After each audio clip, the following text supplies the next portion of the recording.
Karena orang yang sholat witir kemudian tidur pasti tidak diganggu jin, tidak akan mimpi buruk itu.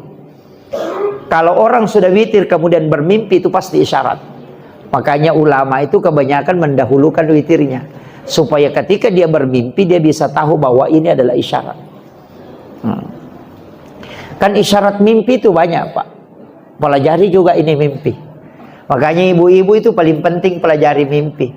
Misalnya ibu-ibu itu kalau witir kemudian tidur dia bermimpi meminjamkan bajunya ke orang lain, oh itu tanda bahwa suamimu itu selingkuh. Dan itu sudah menikah itu. Nah, iya. Iya, ada beberapa itu, Pak. Iya. Tapi sholat witir sebelum tidur, dan tidak akan dimasuki jin dari alam tidurnya orang yang sudah berwitir. Makanya Allah janjikan itu, dan Rasulullah bilang tidak ada orang yang berwitir kecuali dia masuk dalam lingkaran kekasih Allah. Dan siapa yang meninggal kalau dia sudah berwitir itu pasti mati syahid, itu dipastikan.